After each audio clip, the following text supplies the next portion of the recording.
Bíblia no texto de Hebreus, capítulo 2. Carta aos Hebreus, capítulo 2. Nós vamos ler do verso 1 ao verso 18.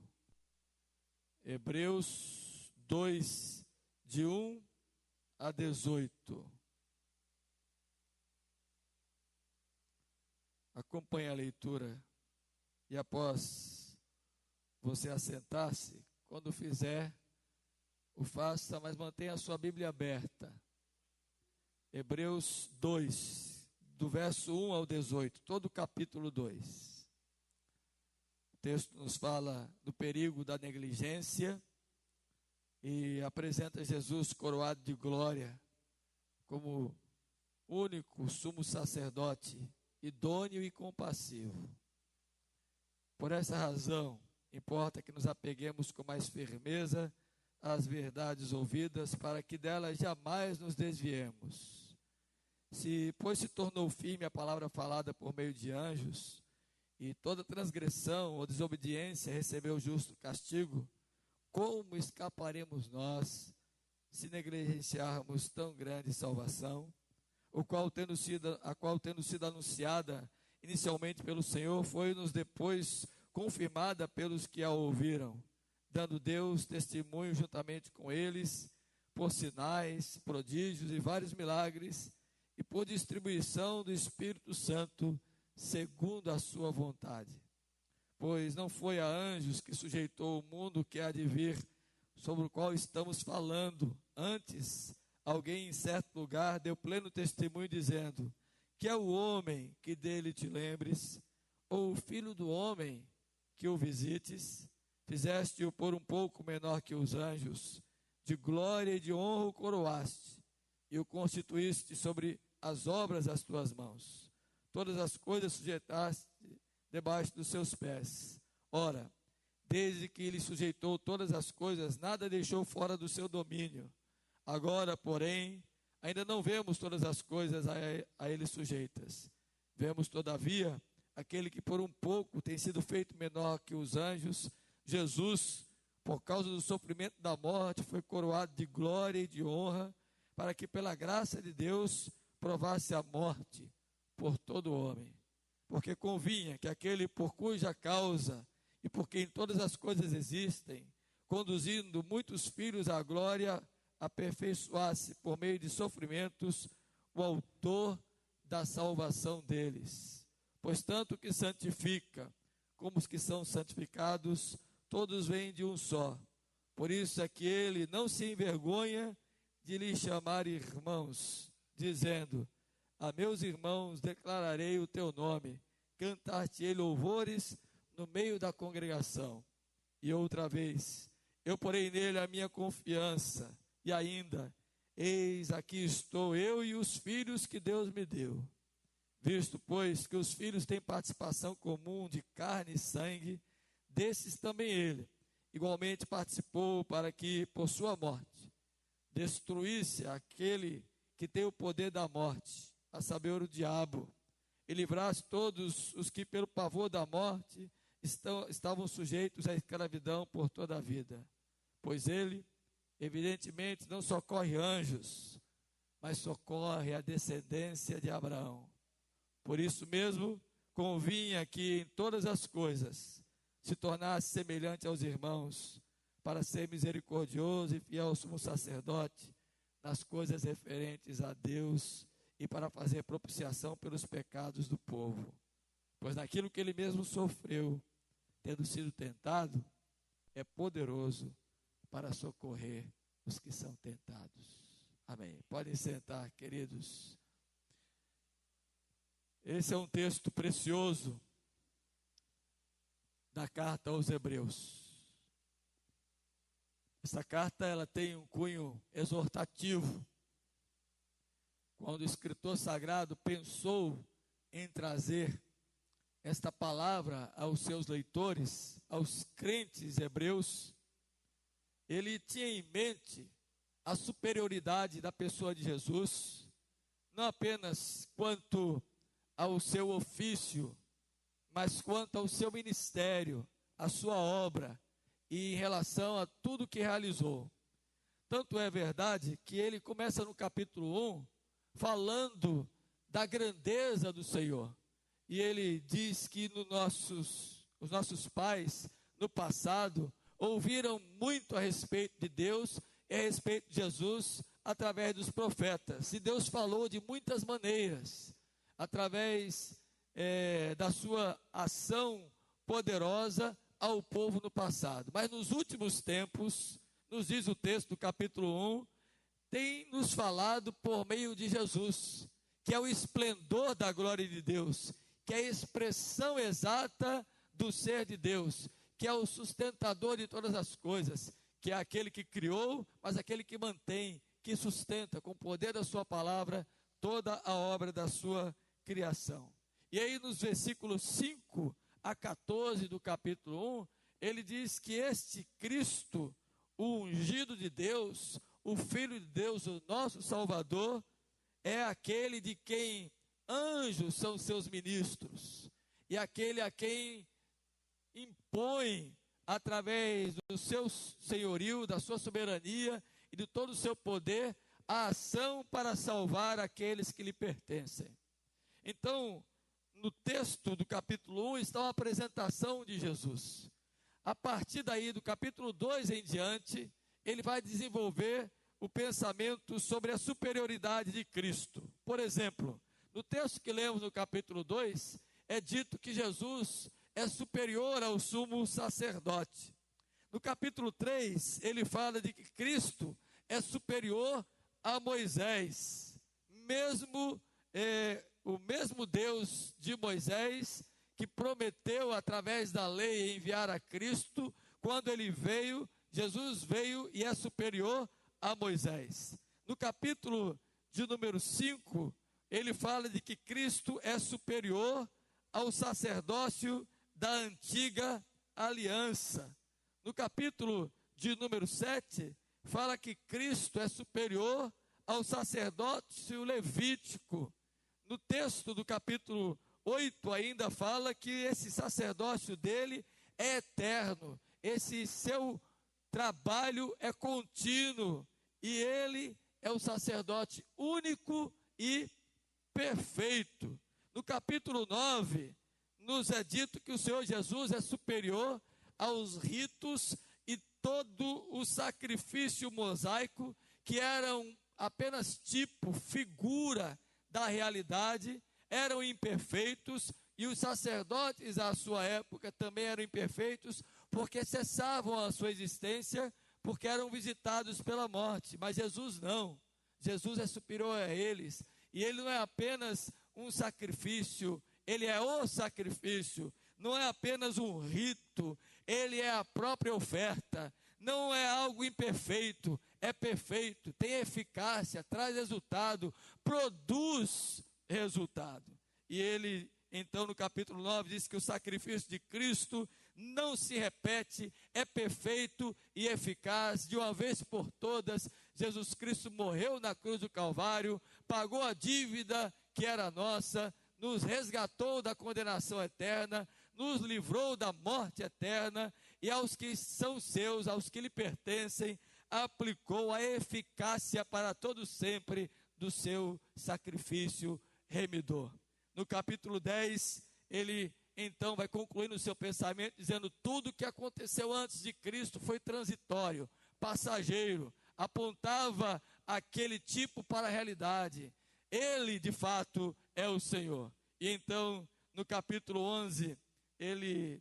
10, ele conclui falando que por isso temos um grande privilégio de termos acesso livre a Deus por meio do sacrifício bendito de Jesus, que pelo vivo caminho, novo e vivo caminho, capítulo 10, versículo 20, ele nos consagrou pelo véu, isto é, pela sua carne, e tendo grande sacerdote sobre a casa de Deus, podemos nos aproximar dele com um coração sincero, com plena certeza de fé, tendo coração purificado de má consciência, lavado o corpo na água pura, referindo-se ao perdão dos nossos pecados e à bênção de termos acesso a Deus. No capítulo 11, então, ele traz a galeria dos heróis da fé, que viveram antes desse Cristo e creram, ainda que os sacrifícios, as ofertas e os ritos fossem imperfeitos e ineficazes em sua totalidade, acreditaram na promessa de que o Messias viria e pela fé foram salvos. Aí ele conclui a sua exortação no capítulo 12, dizendo: olha, vocês têm uma carreira que foi proposta, vocês têm que desenvolver. Deus já propôs essa carreira para vocês. Se desembaraçem, se desvencilhem de todo o peso do pecado que com constância, com insistência, com tenacidade assedia vocês, e olhem firmemente para Jesus, autor e consumador da fé, considerando todos os seus feitos, para que você não desmaie na sua jornada. E conclui então ele falando do contraste que há entre Sião e Sinai, mostrando justamente a antiga e a nova aliança que apontavam para Jesus. E conclui a sua carta com a exortação final de como devemos viver como crentes, nossos deveres sociais e nossos deveres espirituais.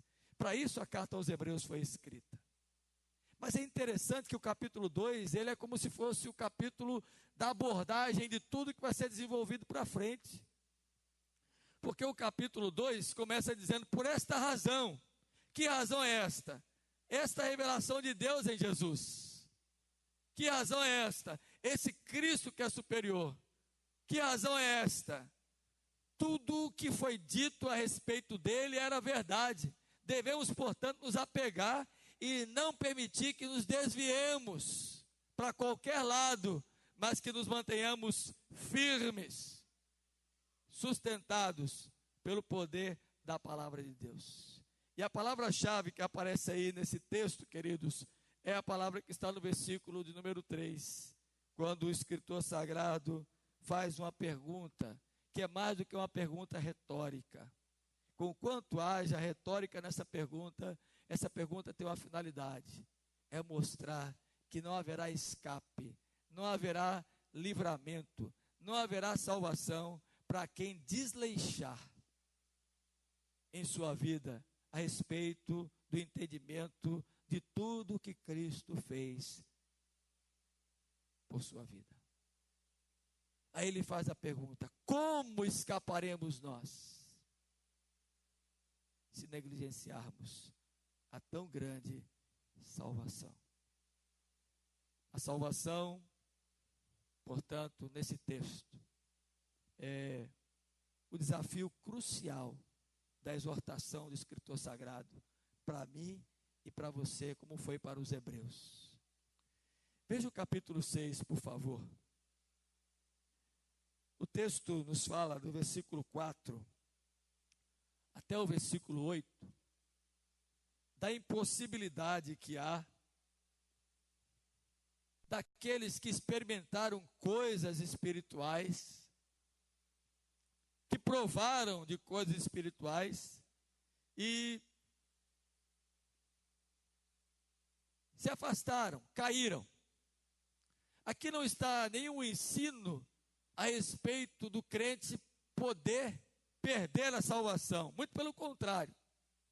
Aqui está mostrando que alguns que ouviram e que não deram o devido valor, embora tenham experimentado todos os benefícios e as benesses de Deus para com eles, será impossível renová-los para arrependimento, chamá-los para uma nova vida. Agora olha só que interessante, e este é o versículo-chave do capítulo 6, que desmantela todo o pensamento da doutrina arminiana, que põe por terra toda a possibilidade de que o crente pode perder a salvação, que anula todo o pensamento de que não há possibilidade de estarmos seguros em nossa fé.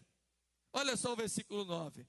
Quanto a vós outros, todavia, ó amados, estamos persuadidos das coisas que são melhores e pertencentes à salvação, ainda que falamos desta maneira.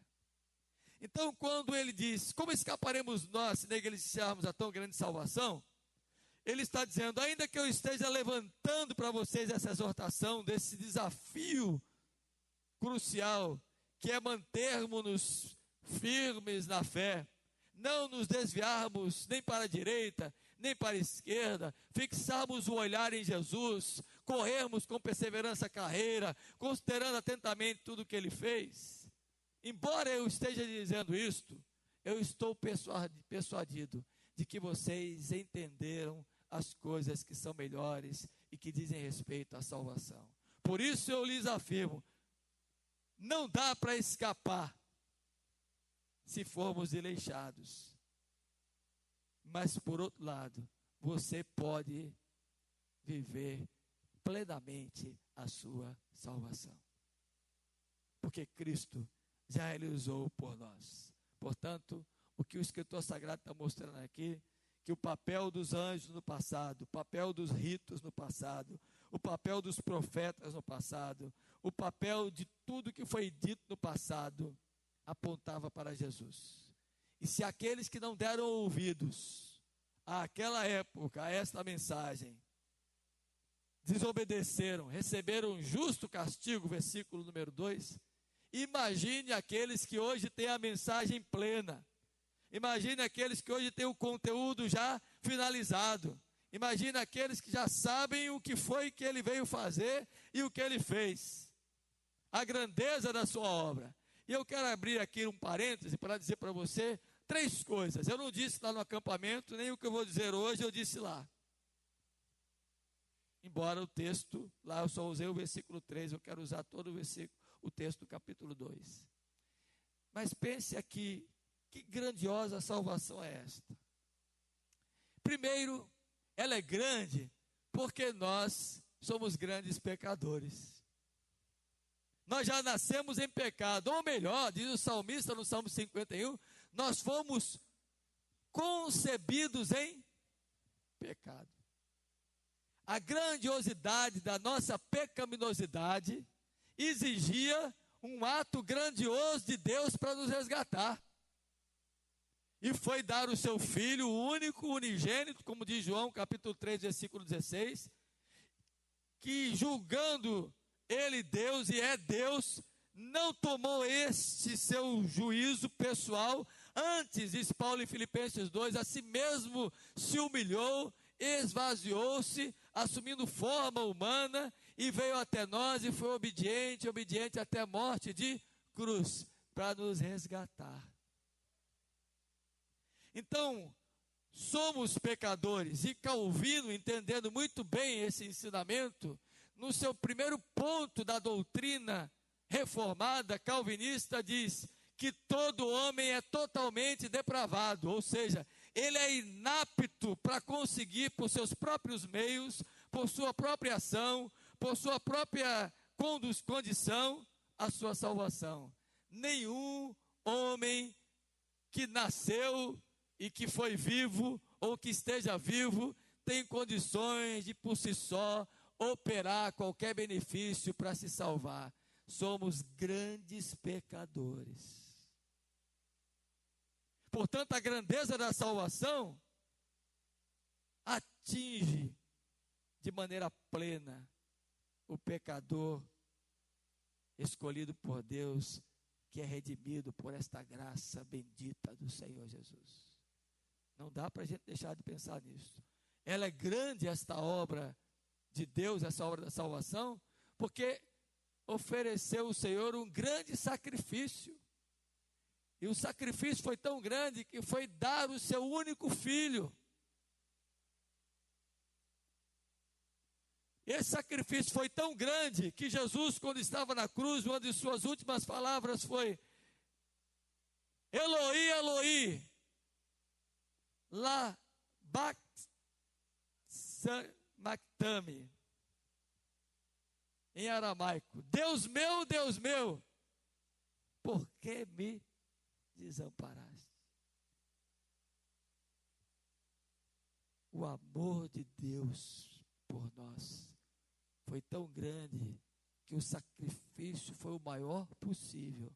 Foi a entrega do seu único filho e o deixou ali abandonado por alguns instantes, quando todo o pecado da humanidade recaiu sobre ele. Como a gente vai desleixasse, como crentes que somos, como escolhidos que fomos, dessa grandiosa obra de salvação. E em terceiro lugar, essa obra de salvação ela é grandiosa, porque partiu do amor de um grande Deus. Tem um cântico antigo, a Heloísa não gosta quando eu falo assim. Hoje ela já me corrigiu. Não existe cântico antigo, e eu estou repetindo. Quer ver? Me ajudem aí, vocês. Grande, tão grande. Como é aquele canto da garotada? Como é, Rebeca? Ajuda aí. Dá o tom aí, por favor, Moel. Qual é o tom? Olha só que coisa maravilhosa. Presta atenção. Ó. Grande, tão grande. Que os pequeninos cantam. Pronto, é esse aí. Canta, Rebeca. Vai.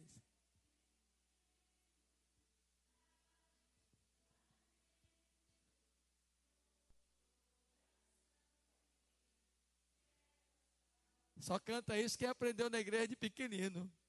Nós que nos convertemos mais velhos, a gente não sabe. Canta aí de novo, vamos lá. Grande.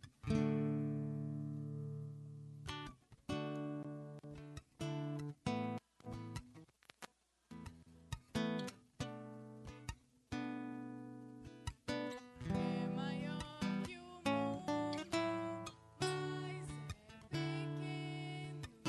Cabe lá dentro do coração de quem se entrega ao Salvador. Amém. É tão grande esse sacrifício, você não pode negligenciar. Eu quero aplicar aqui esta palavra bem breve, mostrando a você algumas coisas. Primeiro, o texto que nós lemos nesta noite nos mostra que a palavra já foi falada. O que tinha que ser dito a respeito de Jesus já foi dito. Tudo o que tinha que ser feito por Deus já foi feito. Não há nada a completar-se. Foi pleno. Por isso que Paulo fala em Gálatas 4:4 que na plenitude dos tempos Deus enviou o seu Filho, nascido de mulher, para resgatar aos que lhe pertencem. O texto diz aqui que a palavra foi dada e falada por meio de anjos. A palavra já foi anunciada. O texto diz no versículo 4, dando testemunho juntamente com ele, sinais, prodígios, vários milagres e distribuições do Espírito Santo, segundo a sua vontade. Tudo que tinha que ser feito já foi feito. João diz que Deus, em Cristo Jesus, realizou 7 milagres. Muitos outros, mas João diz, esses foram registrados para que vocês, crendo, possam ganhar a salvação. Então, o que tem faltado às pessoas? O que falta a muita gente que ouve continuamente a palavra de Deus é crer no que já foi dito, no que já foi feito a respeito da salvação. E em nome de Jesus, não desleixar-se, não negligenciar, viver como verdadeiramente salvo, a alegria da salvação. Não se permita, meu querido, desviar-se. Como diz o texto no versículo de número 1. Por esta razão importa que nos apeguemos com mais firmeza. A quê? Às verdades ouvidas, para que delas jamais nos desviemos. Apegue-se àquilo que tem sido dito a respeito de Jesus e de tudo que ele fez, de toda a sua obra. Segundo lugar, o texto nos ensina aqui que há um desafio que eu e você temos que tomar. Presta atenção numa coisa que eu vou te dizer. Uns mais, outros menos, mas todos nós somos dispersos. Todos nós temos essa capacidade de dispersão. Alguns são por natureza, né? Faz parte do temperamento. Eu tive um presbítero em uma igreja que ele já esqueceu o filho dentro do carro, na porta da igreja, foi de carro para a igreja, desceu a pé para casa, quando fechou toda a porta da casa, que chegou lá e disse, botou um para dormir, cadê o outro? Esqueci lá na porta da igreja. Esse é o cúmulo do esquecimento. Quando chegou lá, o carro estava parado, com o menino dormindo no banco de trás. Somos desleixados, alguns mais, outros menos. Ou você nunca desceu as escadas aí do terceiro andar no resgate, quem mora no terceiro andar? Quando chegou lá embaixo, lembrou que tinha deixado a carteira e voltou correndo. Esquecimento é natural. Uns mais, outros menos. Espiritualmente, queridos, muitas vezes nós somos displicentes, somos desleixados, esquecidos. Por isso que o escritor sagrado diz assim, apegue-se com mais firmeza, mantenha-se atento, não se permita distrair, apegue-se mais e mais às verdades do Evangelho, o que foi dito, a palavra de Deus, a obra de Cristo, e às vezes por muito pouco nós esquecemos dessa verdade que está aqui nas Escrituras. Portanto, o desafio é prestarmos atenção, tendo em vista tudo que temos ouvido a respeito do que Cristo fez, somos conclamados a prestar atenção. De que forma? Nos apegando com mais firmeza. Quando você achar que está firme, firme-se mais um pouquinho. Certa vez, o médico disse a Leísa, depois de uma crise renal, beba 2 litros de água todos os dias. Quando você achar que está bom, beba mais um pouquinho. Vai evitar você ter cálculos renais, cálculos nos rins.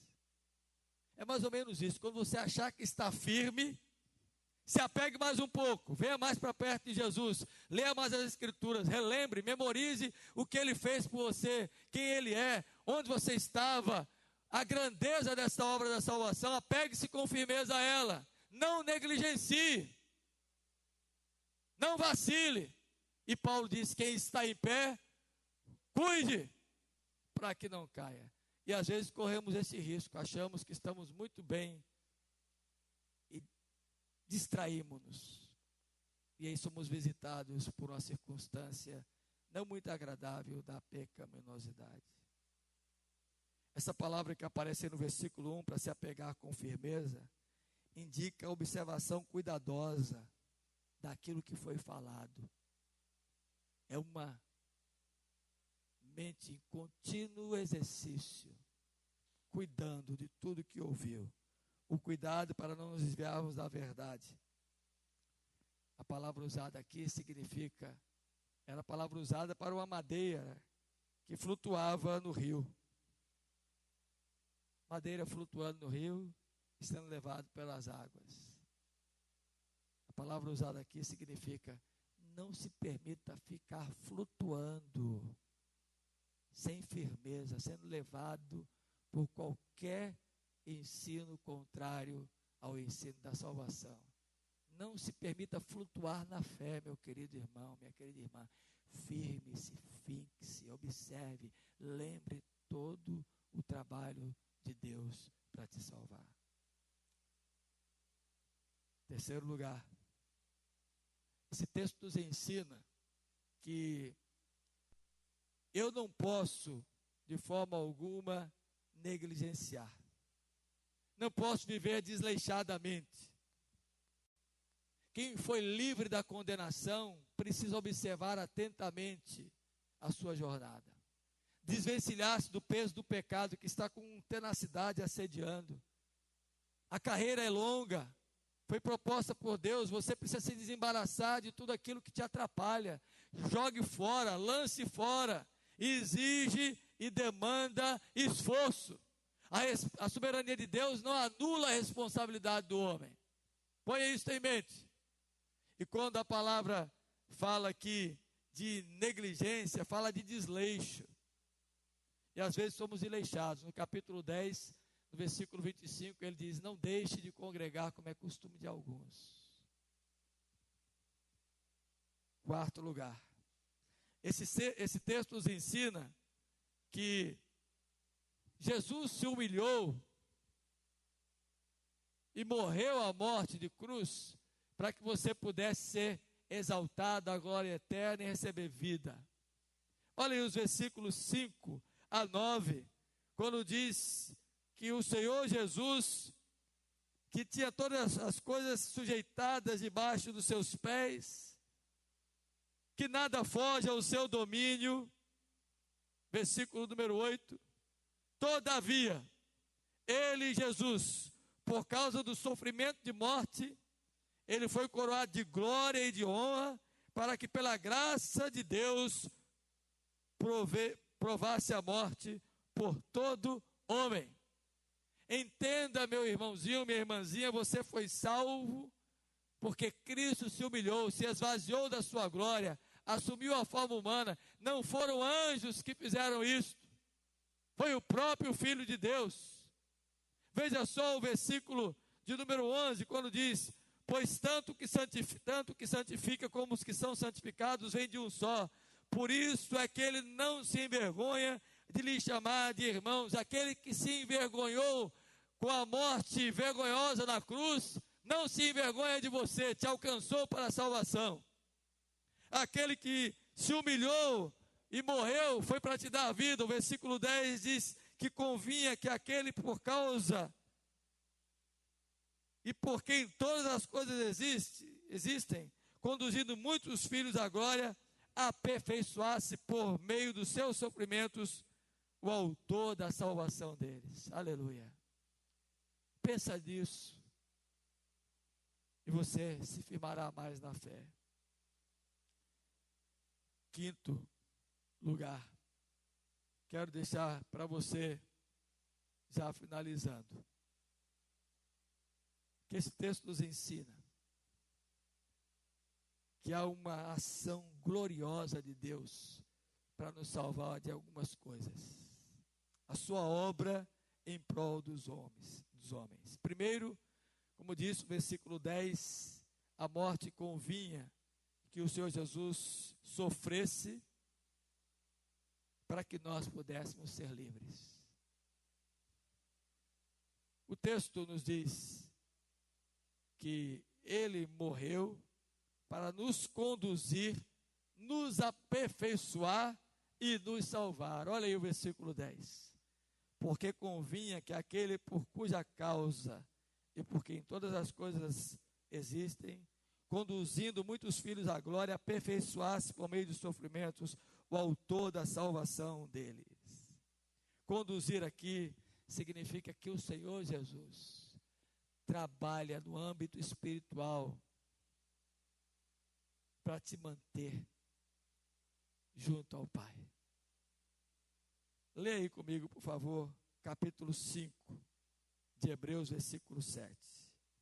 Ele, Jesus, nos dias da sua morte, tendo oferecido com forte clamor e lágrima, orações e súplicas a quem podia livrar da morte, e tendo sido ouvido por causa da sua piedade, embora sendo filho, aprendeu a obediência pelas coisas que sofreu, e tendo sido aperfeiçoado, tornou-se autor da salvação eterna para todos os que lhe obedecem, tendo sido nomeado por Deus sumo sacerdote segundo a ordem de Melquisedeque. Agora, olha aí o capítulo 8, por favor. O texto nos ensina também que Jesus foi constituído, versículo 3, sumo sacerdote, para oferecer tanto dons como sacrifícios, e era necessário que também sumo sacerdote tivesse que oferecer. Jesus trabalha por mim e por você continuamente, para nos conduzir perfeitamente a Deus. Segundo, versículo 10 nos diz que Ele nos aperfeiçoa.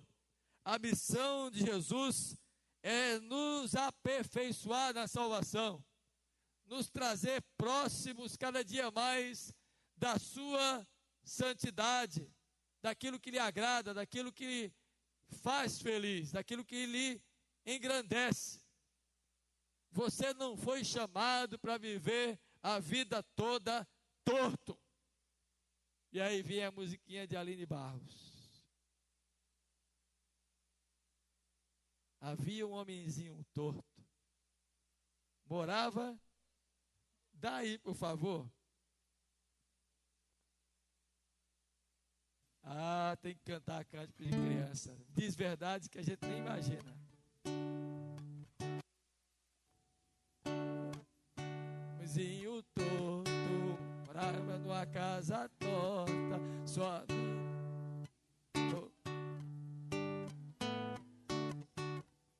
E o homenzinho torto, a Bíblia encontrou, e tudo que era torto, Jesus endireitou. É assim, aperfeiçoar, andar na salvação sem negligenciar, é não ficar no mesmo caminho que estava. E o Senhor Jesus está trabalhando para que você seja cada dia mais aperfeiçoado no seu amor.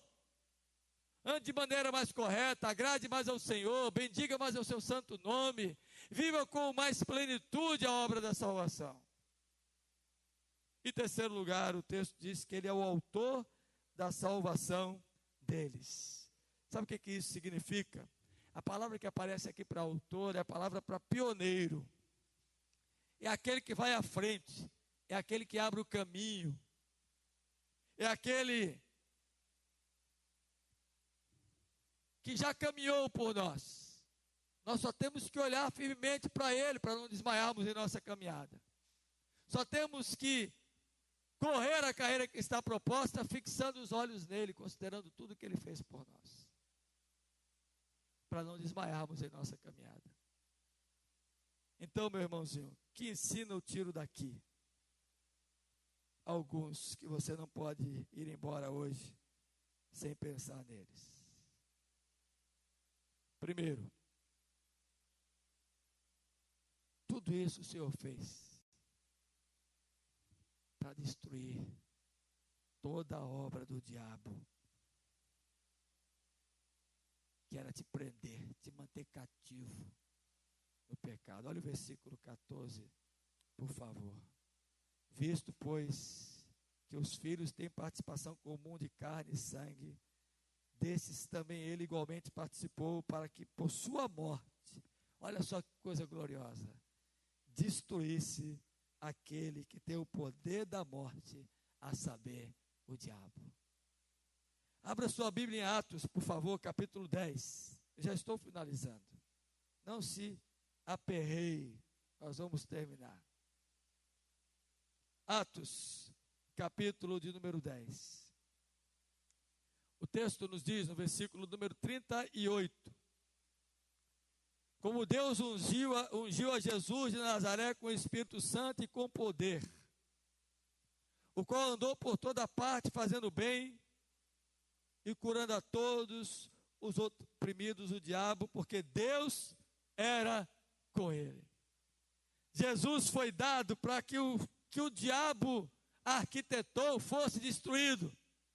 É Jesus quem desmantela toda a obra do inimigo de nossas almas, que nos quer manter cativos e presos. É Jesus quem traz uma salvação plena para você, meu amigo, minha amiga, para te libertar de toda inclinação ao pecado, de todo vício, de toda concupiscência, de todo desejo maligno. O Senhor quer te libertar da opressão, quer te libertar do domínio das obras das trevas, daquilo que é escuridão, porque Jesus foi dado para destruir a obra do diabo em sua vida. E esta obra foi completa na cruz do Calvário.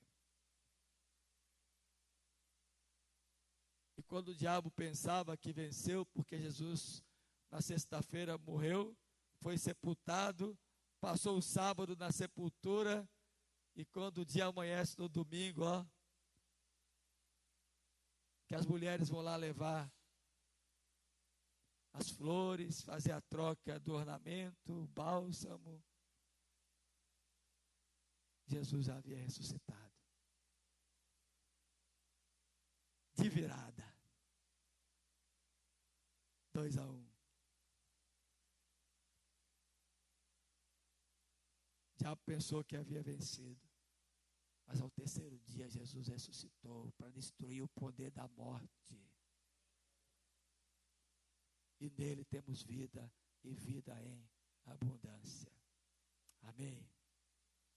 Segundo lugar, o texto nos ensina que Jesus nos morreu não apenas para destruir o poder da morte.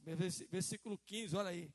E livrasse todos os que nele creem, que pelo pavor da morte estavam sujeitos à escravidão por toda a vida. Quem crê em Jesus e foi salvo, não se amedronta mais com a morte. Não tem mais medo da morte. Não é que eu queira morrer não, viu? Eu quero ficar vivinho ainda por muito tempo. Mas nós não somos mais apavorados. A morte não insere mais sua força em nossos sentimentos, em nosso coração, em nossa mente. O Senhor nos livrou do pavor da morte. Aleluia! E o salvo anda com essa segurança, com essa certeza, porque ainda que morra, viverá. Porque Cristo tirou, arrancou, extraiu não só o poder do diabo de destruir-nos com a morte eterna, mas o pavor de vivermos como crentes aqui amedrontados. Não sei se você já ouviu, mas eu já tive a oportunidade de ouvir pessoas que vieram a mim depois de alguns ofícios fúnebres, dizendo: sepultamento de crente é diferente. O povo chora, se entristece, há saudade, mas ninguém sai apavorado, desesperado. Já observou isso?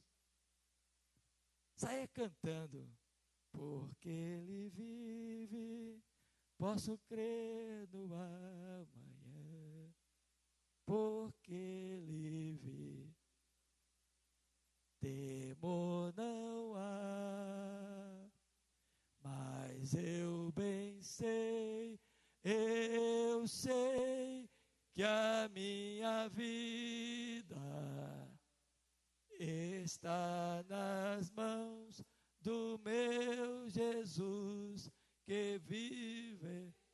Larga de pavor, meu irmão, sai dessa lama. O Senhor já morreu para te libertar desse pavor.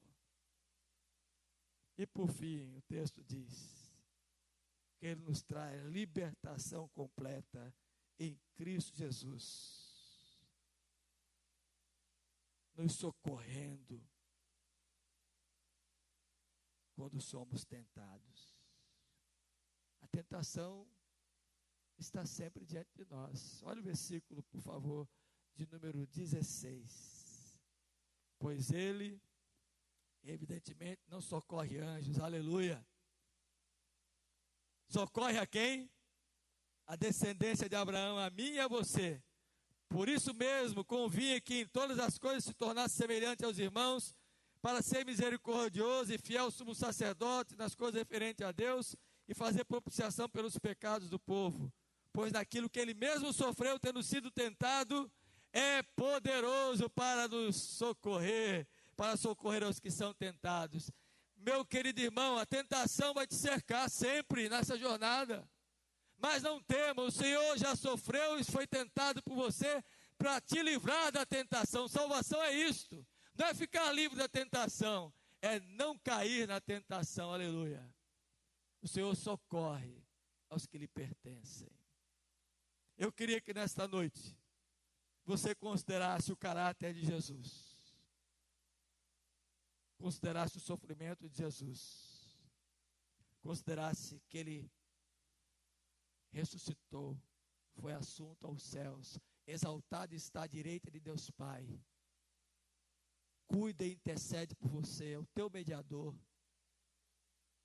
E voltará um dia cheio de glória para buscar você que perseverou na fé, mesmo atravessando uma dura jornada, foi mantido até o fim. Que Deus te abençoe. Você volte para casa hoje cheio de alegria, sabendo que Jesus te salvou. Amém? Que Ele nos abençoe. Vamos ficar de pé. Enquanto tomamos lugar à mesa, vamos cantar um cântico pequeno. E depois vamos tomar do pão e beber do cálice. E você hoje vai tomar da ceia com muita alegria no coração. Vai exultar. Porque você foi salvo por um grande Salvador.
Abra sua Bíblia em Hebreus mais uma vez, no capítulo 10, verso 19.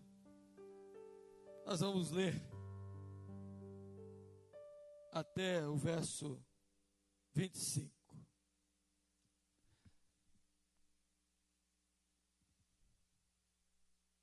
Leamos juntos essa passagem. Hebreus 10, 19 a 25. Tendo, pois, irmãos, intrepidez para entrar no Santo dos Santos, pelo sangue de Jesus, pelo novo e vivo caminho que Ele nos consagrou pelo véu, isto é, pela sua carne, e tendo grande sacerdote sobre a casa de Deus, aproximemo-nos com sincero coração, em plena certeza de fé, tendo o coração purificado de má consciência e lavado o corpo com água pura. Guardemos firme a confissão da esperança, sem vacilar, pois quem fez a promessa é fiel. Consideremos-nos também uns aos outros, para nos estimularmos ao amor e às boas obras. Não deixemos de congregar-nos como é costume de alguns. Antes façamos admoestações, e tanto mais quanto vedes que o dia se aproxima. Amém. Podem sentar.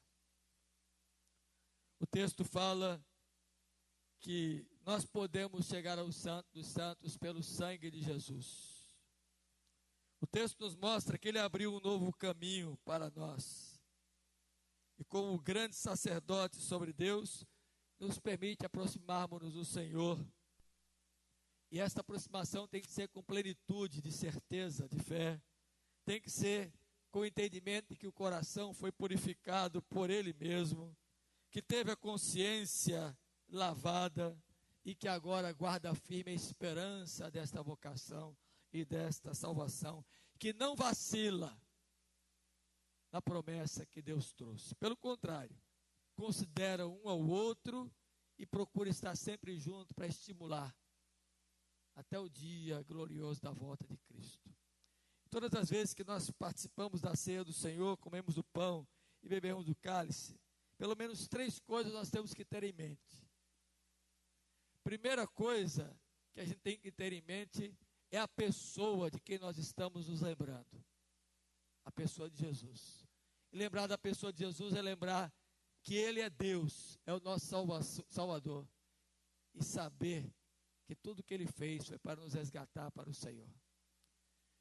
Nós anunciamos um fato, todas as vezes que comemos do pão e bebemos do cálice. O fato é, Jesus morreu. Por isso que Ele disse na noite que foi traído, quando se reuniu com os seus discípulos: todas as vezes que vocês comerem do pão e beberem do cálice, façam isso em memória de mim, apontando para a cruz. E em terceiro lugar, quando nós comemos do pão e bebemos do cálice, nós devemos também entender que aguardamos um grande acontecimento. Jesus voltará. Porque não ficou na sepultura, vivo está, e à direita de Deus Pai intercede por nós, e no dia glorioso voltará para nos levar. Então, quando você comer do pão e beber do cálice, faça isso nesta noite. Esse meio de graça servirá muito mais ainda para te fortalecer. Curva a tua cabeça e pense nisso enquanto oramos. Senhor, obrigado porque nessa noite estamos reunidos aqui em tua casa. Obrigado porque tua palavra nos exorta, nos admoesta, nos ensina. Ela nos traz estímulos. Ela nos fortalece. E agora, Pai, te louvamos também porque podemos participar desta mesa. A mesa do Senhor. E em memória dele queremos comer do pão e beber do cálice, ó Senhor amado, com muita gratidão.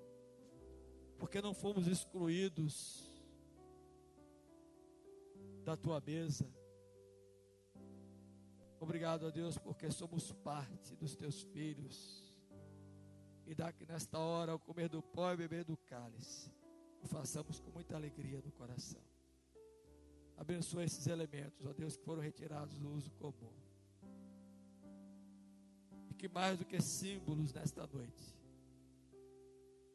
eles representam vividamente a tua presença real em nós. Assim como o pão é alimento, que o Senhor nos alimente.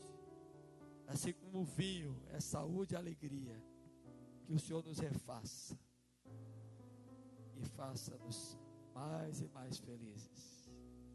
É a nossa oração em nome de Jesus. Amém.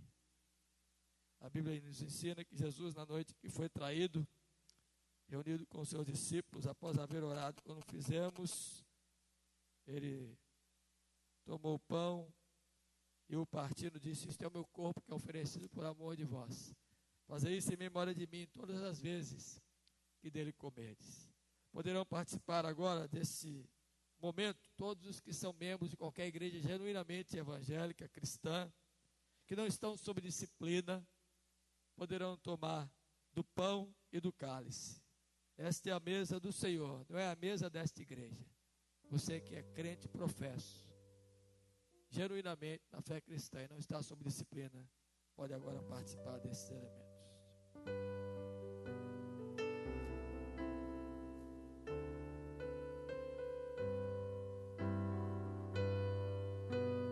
Não precisa esperar um pelo outro. À medida que você for recebendo, pode tomar aí com alegria.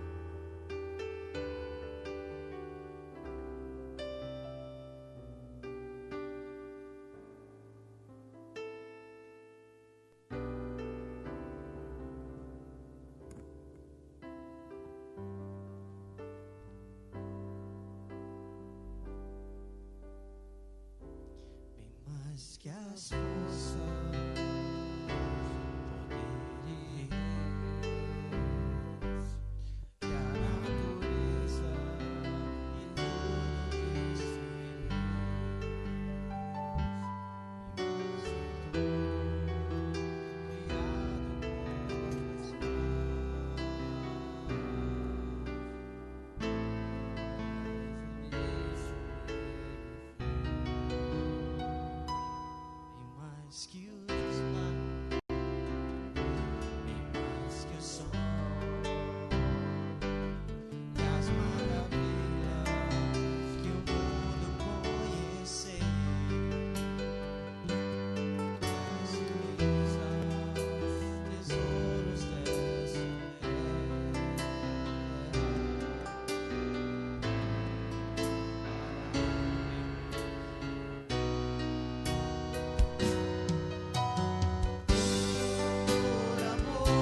padecido por amor de vós. Fazei isso em memória de mim, todas as vezes que dele comerdes.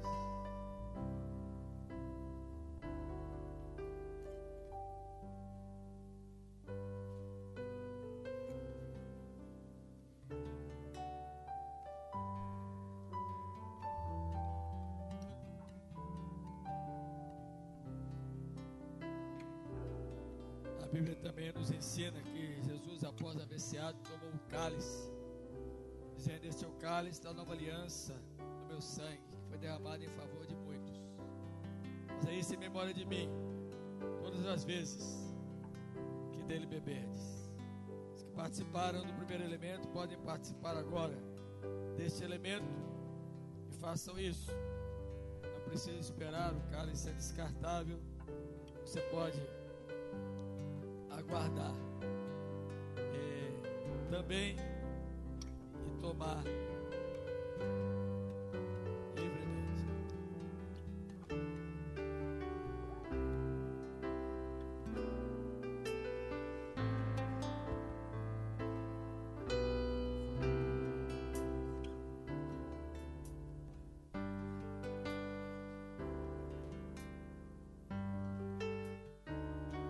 Bem mais que as forças, poder e reis, que a natureza e tudo que se fez.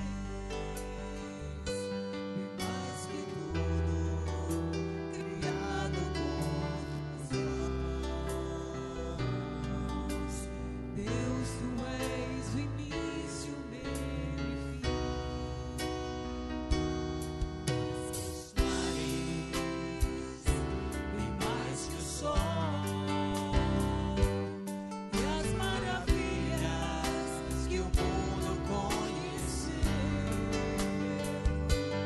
as riquezas, tesouros dessa terra, incomparável és pra mim. Por amor, sua vida entregou, meu Senhor, humilhado foi como a flor, machucada no jardim, morreu por mim, pensou em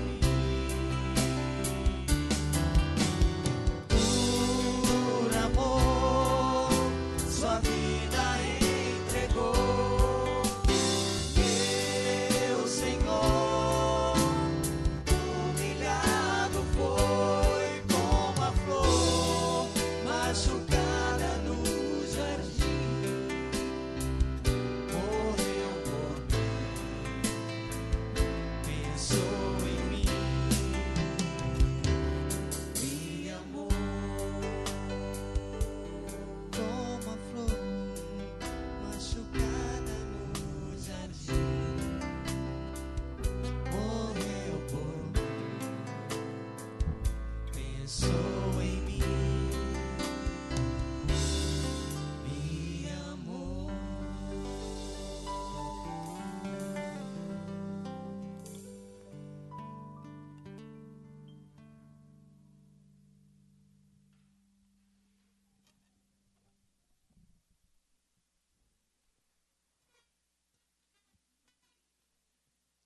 Este é o cálice da nova aliança do meu sangue, disse Jesus, que foi derramado em favor de muitos.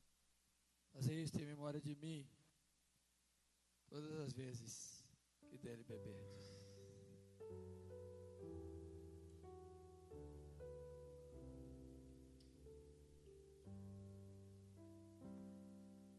Fiquemos de pé, queridos. O que é que diz lá 1 Coríntios 11, 26, texto que nós sempre usamos, concluindo a ceia do Senhor? Porque todas as vezes que comerdes este pão e beberdes o cálice, anunciais a morte do Senhor. A igreja diz, até que ele venha. A igreja fala, Com essa alegria, nós vamos sair como Jesus e os seus discípulos depois de terminarem a ceia, cantando o hino Refúgio Verdadeiro, 145. Se alegre no Senhor. Tá bom? Abra o seu inário e vamos encerrar cantando este hino. Alguém que esqueceu uma bolsa laranja ali no banheiro feminino, a proprietária pode procurar ali o diácono na porta, que está sobre a mesa.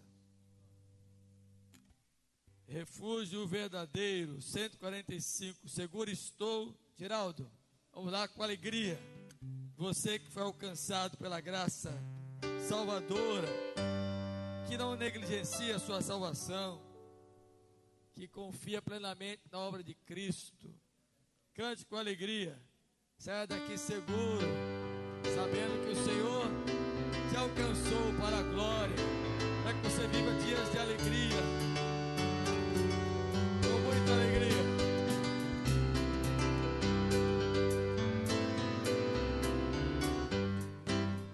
Seguro estou, não tenho temor do mal, se guardado pela fé em meu Jesus. Não posso duvidar desse amor leal, Ele em seu caminho sempre me conduz. Não me deixará, não brigará, do pecado meu me livrar. Sua graça não me recusar, se Ele pode sustentar.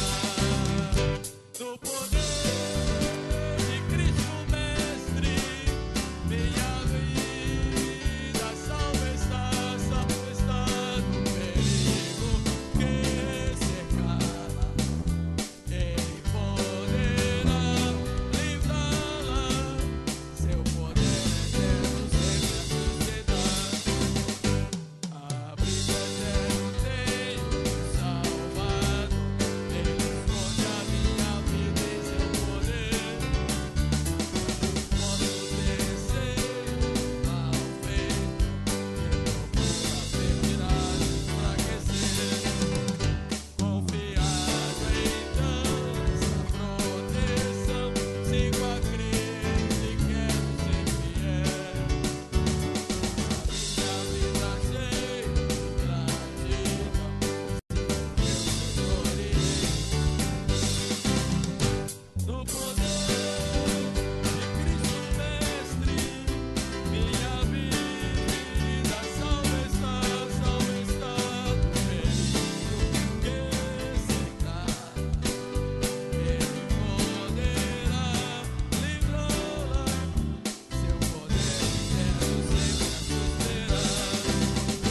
Perigo algum me pode dar tempo, pois o Salvador não me abandonará.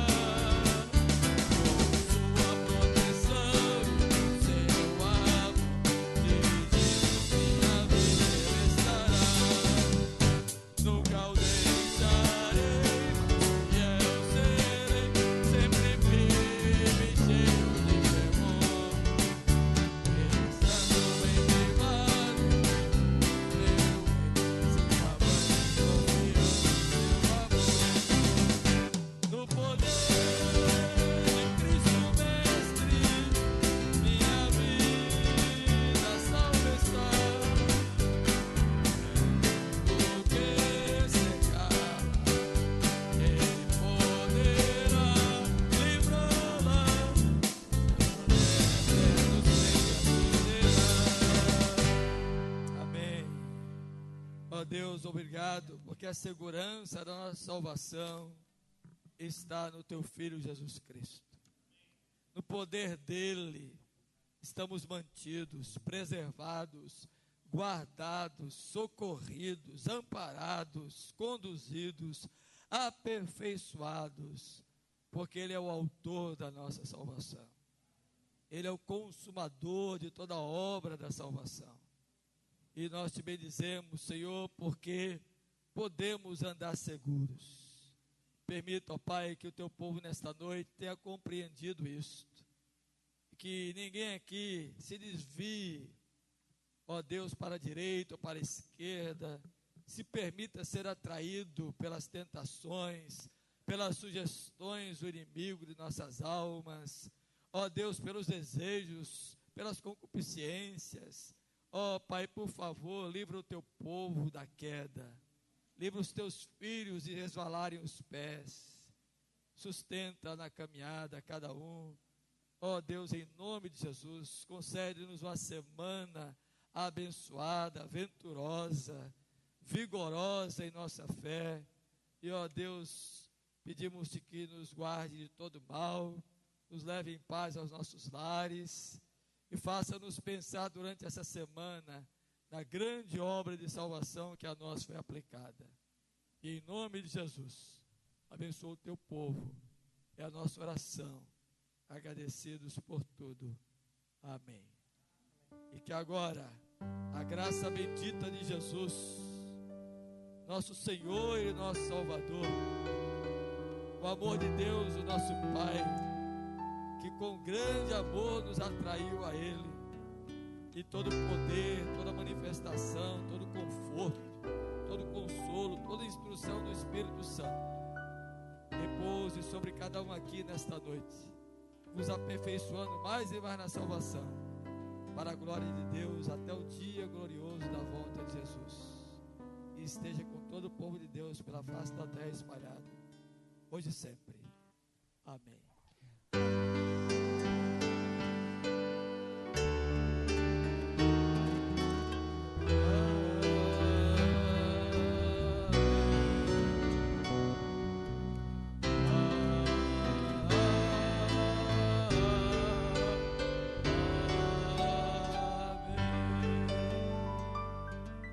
Podem sentar, queridos.